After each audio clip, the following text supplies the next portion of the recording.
My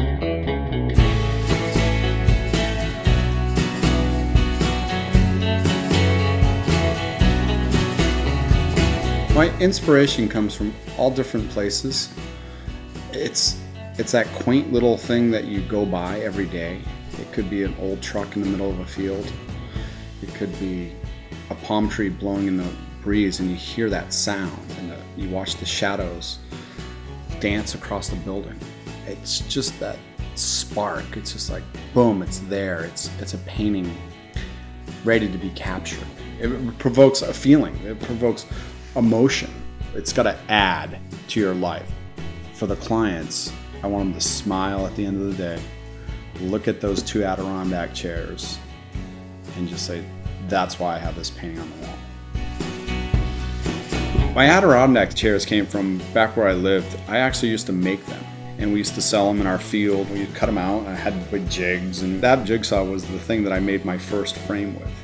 I had that same jigsaw since I was like 12 years old. How the Wavy came about was actually an accident. I was stretching a canvas a little too tight. It was late at night. It had like this bow to it. I didn't put the reinforcement bar in.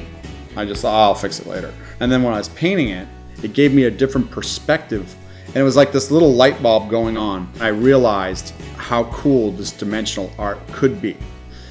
And then I had to make it. All those things I learned back in New Hampshire, all the things I ever have done in my life, poured back and funneled down to this moment.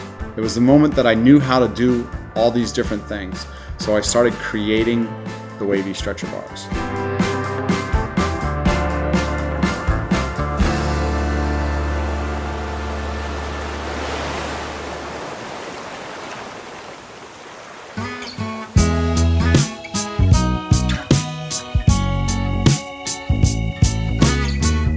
I actually try to find new references, but I might have a photograph that I've taken that I've never used. As I thumb through these bins that I have, and I'll see some idea, it jumps out at me and inspires me.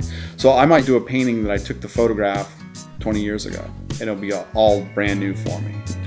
I have an old truck that I'm painting now that I took the photograph when I was driving across country back in '94.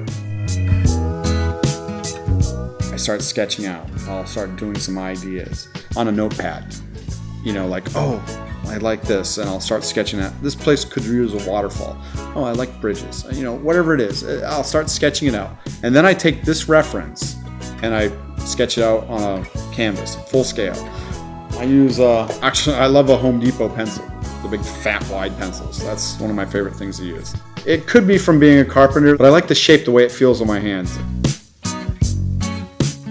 It's about 6 layers in every painting. So you got to paint it, let it dry. Right now in my studio, I probably have 6 easels throughout the studio. So I have paintings in all different stages. I'll paint and I'll keep building up the layers. And the last layer is the really heavy textured layer. And it takes weeks to dry. As soon as I could touch a brush, that's all I knew that I was going to do. That's all I ever thought. There was no plan B. I knew I was going to paint for a living, and I struggled with everything else. I knew this is what I was good at, and this is the gift God gave me to do. And if I wasn't doing it for a living, I'd be doing it anyway.